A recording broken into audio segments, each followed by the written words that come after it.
நான் போற்றும் தமிழுக்கும் பொற்றமறையான் பாடிய புலமையாக்க தமிழுக்கும் நற்றமிழ் புலவர் நக்கீரனார் திருமுருகாற்றுப்படை எழுத தமிழுக்கும் முப்பால் கொண்டு உலகெல்லாம் போற்றுகின்ற திருக்குறள் தந்த திருவள்ளுவருக்கும் யாமறிந்த மொழிகளிலே தமிழ் மொழி போல் இனிதாவை எங்கும் காணோம் என்று பாடிய பாரதி முதல் மொழியாக தோன்றி இன்றும் மறையாமல் நீடித்து வாழ்ந்து வருகின்ற அன்னை தமிழுக்கும் அன்னை தாய்மொழியாம் தாய் தமிழுக்கும் என் நன்றி கலந்த வணக்கத்தை முதலில் தெரிவித்துக் கொள்கின்றேன்.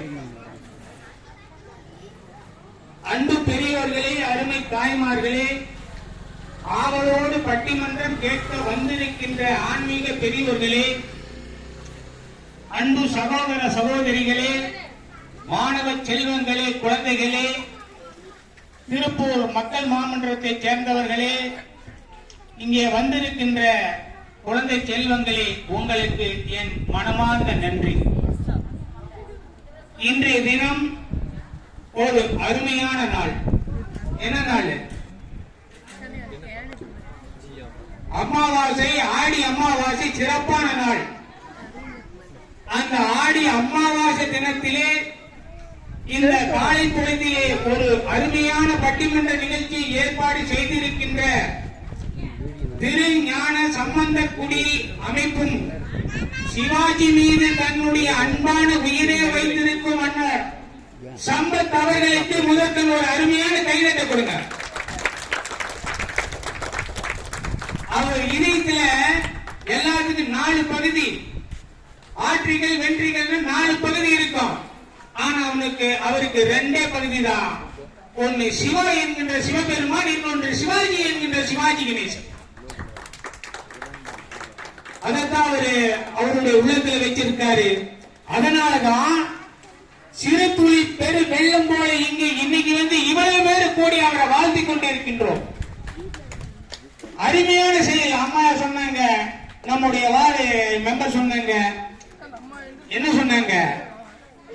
இறை தொண்டு சேவை, மக்கள் சேவையை மகேசன் சேவை என்று சொன்னார்கள். அந்த மகேசன் சேவையை தன் தலையாய சேவை என்று செய்து கொண்டிருக்க ஐயா சம்பத் அவர்களை மீண்டும் முறை வாழ்த்துவோம். அதாவது நீங்க அருமையா கை தட்டினீங்க. அந்த கை தட்டுறதுக்கு ஒரு கை இருந்தா போதுமா? ஒரு கை ஓசையாகாது. ஆனா அதற்கு இன்னொரு கை தேவை.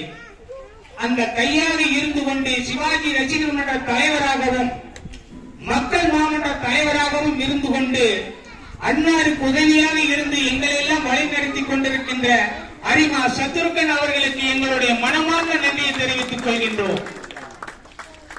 அது மட்டுமல்ல, இங்க திருப்பூர்ல எடுத்துட்டா எந்த ஆன்மீக நிகழ்வா இருக்கட்டும், சிவாஜி ரசிகர் மன்ற நிகழ்வா இருக்கட்டும், அங்க அவர் அன்னதானம் வழங்குவாரு. நாங்க எல்லாம் அடிக்கடி சாப்பிட்டு தான் நான் கொஞ்சம் உடம்பு பெருக்க போயிருக்கேன்.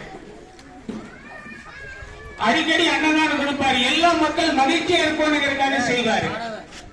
அவருக்கு உறுதுணையா இருக்கின்ற திருப்பூர் ரசிகர் மன்றத்தை சேர்ந்த சிவாஜி மாவட்ட ரசிகர் மன்றத்தை சேர்ந்த அஸ்லாம் அவர்கள், மற்ற இந்த சிவாஜி ஈஸ்வரன் மற்றும் வந்திருக்கின்ற ஐயா சொன்ன சுப்பிரமணியம், பெரியசாமி, கந்தசாமி, ராமசாமி, பழனிசாமி, ஆலம், சதாசிவம், மலர்மன்னன், மாரிமுத்து, அருணாச்சலம் எல்லாமே அவர் வழிநடத்த நாங்கள் பின்தொடர்கிறோம். அந்த அளவுக்கு நாங்கள் ஒன்றுபட்டிருக்கின்றோம். இந்த சிறப்பான நாளிலே இந்த அறிவுமிகு பட்டிமன்றத்துக்கு ஏற்பாடு செய்திருக்க அவர் தெரியும். அவர் எப்பயுமே எதையும் விரும்ப மாட்டார், வெறும் கையோடு வருவாரு. ஆனா திருப்பதி வெங்கடாச்சலோட செல்வ செழிப்போட எல்லாத்துக்கும் செலவு செய்வார். அவ்வளவு சிறப்பு மிக்கவர். அவ்வாறானவர் ஏற்பாடு செய்திருக்கின்ற இந்த பட்டிமன்ற நிகழ்ச்சியை இப்போது துவங்க இருக்கின்றோம். நன்றுடைய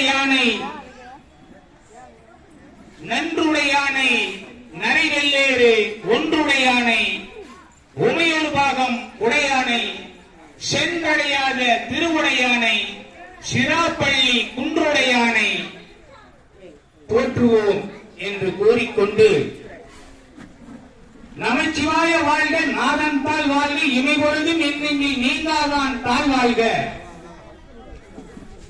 தென்னாடுடைய சிவனே போற்றி, எந்நாட்டவர்க்கும் நிறைவா போற்றி, ஒரு வரி பாடலிலே உலகையெல்லாம் ஆன்மீகமயமாக்கிய அந்த ஞான சம்பந்த திருவடியை வணங்கி இந்த பட்டிமன்ற நிகழ்ச்சியை தொடங்குறோம். இன்னைக்கு ஒரு அழகான பட்டிமன்ற தலைப்பு கொடுத்திருக்கிறாங்க. அது என்னன்னு கேட்டா, இந்த வாழும் மனிதர்கள். வாழும் மனிதர்னா உங்களுக்கு நல்லா தெரியும், இப்ப உயிரோட வாழ்ந்துட்டு இருக்கிறவங்க தான் வாழும் மனிதர்கள். அந்த வாழும் மனிதர்கள் நல்லா வாழ்றதுக்கு, வாழும் மனிதர் மேலும் நல்லா வாழ்றதுக்கு உறுதுணையா இருக்கிறது யாரு? ரெண்டு பேர் இருக்காங்க. அவங்க யாரு? நம்மை வழி நடத்துகின்ற முன்னோர்கள். நமக்கு முன்னவங்க இருக்காங்கல்ல, அப்பா அம்மாவுக்கு முன்னவங்க எல்லாம் இருக்காங்கல்ல, அந்த வழி நடத்துகிற முன்னோர்கள். இன்னொன்னு யாரு பார்த்தாக்கா, நம்ம கூடவே இருந்து நமக்கு துணை செய்யக்கூடிய பெற்றோர்கள். முன்னோர்களை பார்க்க முடியாது, பெற்றோர்களை பார்க்கலாம். இப்ப இந்த இரண்டு பேர்த்துல யாரு சிறப்பா நம்ம வாழும் மனிதனுக்கு உறுதுணையா இருக்காங்க அப்படிங்கிற தலைப்பை பத்தி தான் இப்ப பேச வர்றோம். இந்த தலைப்புல இங்க அருமையா இங்க அமர்ந்திருக்கின்ற இந்த பேசு செலின் ராணி அவங்க, இவங்க என்னன்னு சொன்னா, என்ன தலைப்புல பேச வர்றாங்கன்னா, முன்னோர்கள். ஏன்னா அவங்கதான் முன்னோர்கள் முன்னாடி போட்டு இருக்கிறோம். முன்னோர்களுக்கு தலைப்புல அவங்க பேச வர்றாங்க. ஏன்னா அவங்க தலைப்பு மறந்துடக்கூடாது இல்ல. அந்த முன்னோர்கள் அவங்களுக்கு உறுதுணையா கே ஜானகி, ஜானகி அவங்க பட்டிமன்ற பேச்சாளர். இப்பதான் புதுசா 10 பட்டிமன்றத்துல பேசினாங்க. படப்படன்னு எல்லாம் ஜானகி ஜானகி, எம்ஜிஆர் மனைவி ஜானகி நினைக்கிற அளவுக்கு அவங்க மேல வந்துட்டாங்க. அதுக்கு அடுத்தது நாகராஜ், நாகராஜ். அவர் யாருன்னா, சிக்கன அரசு கல்லூரியில படிச்சுட்டு வர்ற மாணவர்.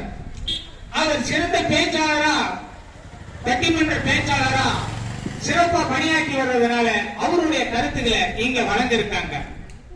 அதுக்கடுத்து இவங்களை போலவே தமிழாசிரியை விளங்குகின்ற இந்த வளர்மதி துரைசாமி அம்மா அவங்க சிறந்த தமிழ் பேச்சாளர், பட்டிமன்ற பேச்சாளர். கருத்துன்னா இப்ப கருத்து நம்ம சொல்ல முடியாது, அந்த அளவுக்கு சிறப்பா பேசக்கூடியவங்க.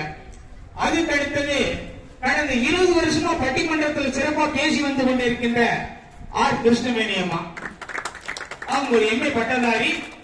அவங்க இருந்தாலும் கூட சாதாரணமா நம்ம பின்னராடையில சிறப்பா பேசக்கூடியவங்க. அதுக்கு அடுத்தது நம்ம எல்லாம் புகைப்படம் எடுத்துக் கொண்டு இருக்கிறாங்க ஆலம், அகரிஷி ஆலம் பாபா. அவர் இறை வெளிச்சம் அப்படிங்கிற ஒரு யூடியூப் சேனல் வச்சிருக்காரு. இது கிட்டத்தட்ட ஒரு 3 லட்சம் பேர் போகக்கூடியது. நீங்க எல்லாம் போங்க, நேரடியா பார்த்துட்டு இருப்பாங்க உங்களை எல்லாம். அதனால எல்லாம் கொஞ்சம் சிரிச்ச முகத்தோட இருக்கு, அப்பதான் நல்லா இருக்கும். ஆச்சா, அவர் படம் அவர் மக்கள் நல்வழி இயக்கம் வச்சு நடத்திட்டு வந்துட்டு இருக்காரு. அதனால அவரு சிறப்பா பேசக்கூடியவர், நல்ல கருத்து சொல்லுவாங்க. இவர்களெல்லாம் சொன்னீங்களே, நீங்க எல்லாம் சோர்ந்து போகாம இருந்திருக்கீங்க தெரிஞ்சுக்கிறதுக்கு நீங்க நல்ல ஜோர கைதட்டுன்னு பார்க்கலாம். ஏன் தெரியுமா கைதட்ட சொல்றோம்? இந்த கைதட்டு தான் எங்களுக்கு எல்லாம் ஒரு பூஸ்ட். நீங்க உங்ககிட்ட பழத்தட்டோ, தாம்பாளத்தட்டோ, தங்கத்தட்டோ நாங்க கேட்கல, கைதட்டு தான் கேட்கிறோம். அதனால ஒரு கைதட்டு கொடுங்க. ஏன்னா அந்த கொசு இருக்கு இல்லையா, அந்த கொசுவோட நாம கைதட்ட படம் அடிக்கிறோம் இல்ல, அந்த கைதட்ட கூட தான் மரணத்தையே சம்பாதிக்கும்.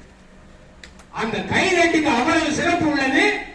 அதை நீங்க இப்ப மட்டும் இல்ல, இவங்க ஒவ்வொருத்தரும் பேச பேச நீங்க உங்களுடைய கைதட்டல தெரிவிச்சீங்கன்னா, எந்த அணியினர் முன்னோரா பெற்றோரா எந்த அணியினர் சிறப்பா பேசுறாங்கிறத வச்சு நம்ம கடைசியில தீர்ப்பு சொல்ல கொஞ்சம் வசதியா இருக்கும். அப்பப்ப நீங்க கைதட்டி உங்களுடைய ஒத்துழைப்பு உற்சாகத்தை தெரிவிக்கும்படி உங்களை கேட்டுக்கொண்டு, இப்ப இந்த பட்டிமன்ற தலைப்புக்குள்ள வருவோம். இந்த பட்டிமன்ற தலைப்புல ஞான சம்பந்தரை பத்தி நான் நிறைய சொல்லலாம். அவர் வாழ்க்கையில நிறைய அவருடைய வாழ்க்கை கதைகள் இருக்குது. அதெல்லாம் நீங்க எல்லாம் படிச்சுட்டு கோர்த்துட்டு வந்திருக்காங்க. நான் இடையே சொல்லி அவங்களுக்கு தடை விதிக்க விரும்பல. நீங்க சொல்லுங்க. அப்படி சொல்ல மறந்தாங்கன்னா நான் முடிவுரையில சொல்றேன். இப்ப முன்னோர்கள் தலைப்பில் சொல்லியிருக்கிறோம். நமக்கு வழிகாட்டு முன்னோர்கள். சரி, முன்னோர்னா யார் தெரிஞ்சுட்டீங்க? முன்னோர்னா யாரு? நமக்கு மூத்தவன் இல்லையா? நமக்கு முன்னால் தாய் தந்தருக்கு முன்னோடி இந்த உலகத்தில் இல்லாதவங்க, அவங்க மட்டும்தான் முன்னோர்கள் அப்படின்னு நினைக்க கூடாது. முன்னோர்னா பழங்காலத்துல இந்த புதைகாலின்னு சொல்லுவாங்க. அதாவது ஒரு குழி தோண்டி அதுல நம்மளுடைய மூதாதையரை பதிஞ்சு எடுத்துக்குவாங்க. அதே மாதிரி இந்த கல்வெட்டுகள் இருக்கு இல்லையா, நடுகள் அப்படின்னு பாத்தீங்கன்னா அதுலயும் அவங்களை பத்திய குறிப்புகள் இருக்கும். ராஜராஜ சோழன் காலத்துல இருந்து என்னன்னா முன்னோர்கள் வழிபாடு பார்த்தோம். வீரபாண்டிய கட்டபொம்மன் திரைப்படம் பாத்தீங்களா? நடிகர் சிவாஜி கணேசன் ஜெக்கம்மா தாயே ஜெக்கம்மா படம் இல்லையா? அது அவங்களுடைய குலதெய்வம். அந்த குலதெய்வம் தான் நம் முன்னோர்கள். ஏன்னா நமக்கு முன்னாடி நம்மளுடைய முன்னோர்களை கும்பிட்டு கும்பிட்டு கும்பிட்டு கும்பிட்டு வந்திருக்காங்க இல்லையா, அவங்க தான் தெய்வமா இருக்கிறாங்க. குலதெய்வத்திற்கும் நம்முடைய முன்னோருக்கும் வித்தியாசம் இல்லைங்கிறத நாம முதல்ல புரிஞ்சுக்கணும். சரி, இந்த குலதெய்வம் இருக்கிறதுங்கிறது ஏதாச்சும் ஒரு அறிகுறி, ஒரு சகுனம் ஏதாச்சும் இருக்குதா? ஏங்க நைட் 12 மணி நீங்க நல்லா தூங்கிட்டு இருப்ப, நல்ல காலம் கிடைக்குது, நல்ல காலம் கிடைக்குது, இந்த வீடு தேடி நான் வந்திருக்கிறேன், சாமப்படைக்கு வராங்க இல்லையா, அவங்க கண்ணுக்கு தெரியுங்க. நம்ம முன்னோர்கள் நம்ம கண்ணுக்கு, அவங்க கண்ணுக்கு தெரியும். உங்க வீட்டை சுத்தியே அந்த அம்மாவுடைய ஆய் வந்துட்டு இருக்குது. உங்க வீட்டை விட்டு போனோம், உங்க வீட்டு முன்னாடியே வந்து நின்றுட்டு இருக்குது. நீங்க இதுக்கு சரியான பரிகாரம் செஞ்சீங்கன்னாக்கா உங்களுடைய காரியம் நல்லா இருக்குன்னு சொல்றானா இல்லையா? சாமக்கோடைக்கு சொல்றான், குறிகார சொல்றான், கோடைக்கு சொல்றான். இதை நம்ம முன்னோர்கள் வந்து நம்ம வீட்டில் செஞ்சிருக்காங்க. எப்ப? தீபாவளி ஆகட்டும், பொங்கல் ஆகட்டும், அல்லது இந்த மாதிரி ஆடி பண்டிகை ஆகட்டும், எல்லா பண்டிகையிலுமே நாம வேட்டி, துணி, புடவை, பழம், பலகாரம், இன்னும் சொல்ல போன சில பேரு எல்லாத்தையும் வச்சு படிக்கிறோம் நம்ம முன்னோர்களுக்கு. ஏன்னா முன்னோர்கள் இருக்கிற நம்பிக்கை தானே. ஒண்ணு இல்ல, ஒரு சிறு குடும்பத்துல வந்து ஒரு பையனுக்கு பொண்ணு பார்க்க போறாங்க. போறவங்க வந்து ஒரு ரயில்ல புக் பண்ணி போயிருக்காங்க. அப்ப போறாங்க, அவங்க மூதாதையர், அதாவது பாட்டி, தாத்தா, அவங்கள கும்பிட்டு போறாங்க. அப்படி கும்பிட்டு போறப்ப அவங்க கால் தடுக்குது. போய் அம்மாவிட்ட கேக்குறாங்க, இன்னைக்கு போகாதீங்கன்னு அந்த அறிகுறி சொல்லுது. அவங்க போகல. போகலனால என்னாச்சு? அவங்க தப்பிச்சுட்டாங்க. அந்த ட்ரெயின்ல புக் பண்ண அந்த ட்ரெயின் கவுந்து அவங்க எல்லாம் போயிட்டாங்க. அப்ப முன்னோர் நமக்கு உறுதுணையா இருந்திருக்காங்க இல்லையா? இருக்காங்கல்ல? அப்ப அதே மாதிரி முன்னோர் நம்ம பல குறைகளை சொல்லும் போது பக்க துணையாக நமக்கு இருந்துட்டு வர்றாங்க. ஆனா அதே போல பெற்றோர் யாரு? இப்ப இந்த உலகம் பாருங்க, இந்த நவீன உலகத்துல மனிதன் வந்து தன்னுடைய வாழ்க்கை பற்றியே நினைக்கிறது இல்ல. குழந்தை, தன்னுடைய பிள்ளைகள், தன்னுடைய செல்வங்கள், அதைத்தான் நினைக்கிறான். அதுக்காக அவனுடைய பிரதான வாழ்க்கை எதா இருக்குதுன்னா பணம் பணம் பணம் பணம் சம்பாதிக்கணும், வீடு கட்டணும், மாடி கட்டணும், சொத்து சேர்க்கணும், நகை சேர்க்கணும் அப்படின்னு நினைக்கிறான். ஆனா இவ்வளவு செஞ்சோம் அவன் கடைசியில என்ன ஆகிறான்? அதாவது ஆடும்போது ஆட வர்றாங்க, பாடும்போது பாட வர்றாங்க. நாம எல்லாத்தையும் விட்டுட்டு மேல போகும்போது யாராவது கூட வர்றாங்களா? வரமாட்டாங்க. ஆனா அது தெரிஞ்சும் கூட, அதனாலதான் நடிகர்கள் பாடியிருந்தாரு, ஆட்டி வைத்தால் யார் ஒருவார் ஆடாதார் உண்டோ. இப்ப இந்த காலத்துல எல்லாம் அண்ணன் என்னடா தம்பி என்னடா எல்லாம் வாழ்ந்துட்டு இருக்காங்க. காசு இல்லாத வாழ்க்கையில என்ன உறவுன்னு சொல்லிட்டு இருக்காங்க. ஆனால் அவங்க எல்லாம் தன்னுடைய பிள்ளைகளை நல்லா வளர்க்கணும், செல்வத்தோட வளர்க்கணும், அவங்களுக்காக வாழணும் அப்படின்னு சொத்து சேர்த்து வைக்கிறாங்க, சுகம் சேர்த்து வைக்கிறாங்க. அவன் எல்லாமே மண்ணோட மண்ணா போயிருது. இப்ப பாருங்க, கேரளாவில் அண்டை மாநிலத்துல வயநாட்டுல ஒரு மிகப்பெரிய வெள்ள சேதம் ஏற்பட்டு மண்ணோட மண்ணா போச்சு.